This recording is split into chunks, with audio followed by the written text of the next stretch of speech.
നിങ്ങളുടെ ഇഷ്ട പരമ്പരകൾ എക്സ്ക്ലൂസീവായി സൺ നെക്സ്റ്റ് ആപ്പിലൂടെ തികച്ചും ഫ്രീ ആയി ഇപ്പോഴേ ആപ്പ് ഡൗൺലോഡ് ചെയ്യൂ. മാനസ് ഇവിടുന്ന് പോവും. അറിയാലോ, ഒരിക്കൽ പോയ മാനസെ നമ്മളാ തിരിച്ചു കൊണ്ടുവന്നത്.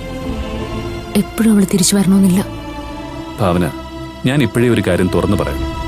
ഇനിയും അമ്മയുടെ ഭാഗത്തു നിന്ന് തനിക്ക് ഉൾക്കൊള്ളാൻ പറ്റാത്ത പലതും ഇവിടെ നടന്നു വരും. എന്നെ കരുതി താൻ അതൊക്കെ ഒന്ന് അഡ്ജസ്റ്റ് ചെയ്തേ പറ്റൂ.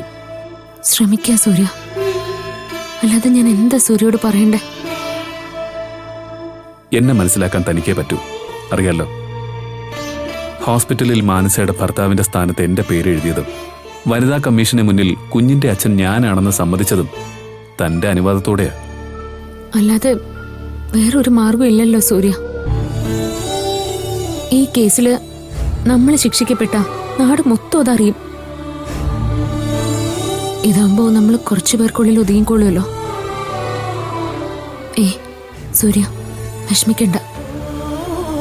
എന്റെ ഭാഗത്തുനിന്ന് ആർക്കും ഒരു ബുദ്ധിമുട്ടും ഉണ്ടാവില്ല.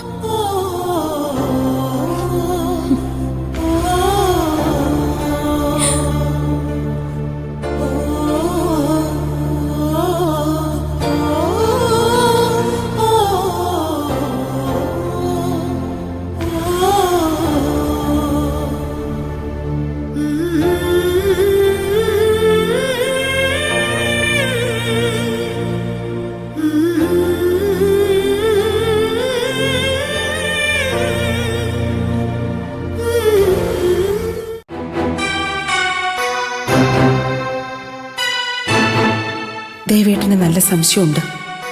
അതുകൊണ്ടാ ഇത്രയും ദേഷ്യത്തിൽ സംസാരിച്ചത്. ദേവേട്ടനെ കയ്യിലെടുത്താലേ ഇനി മുന്നോട്ടുള്ള കാര്യങ്ങൾ നടക്കൂ. ഇല്ലെങ്കിൽ നടക്കാൻ ആഗ്രഹിച്ചതൊന്നും നടക്കില്ല.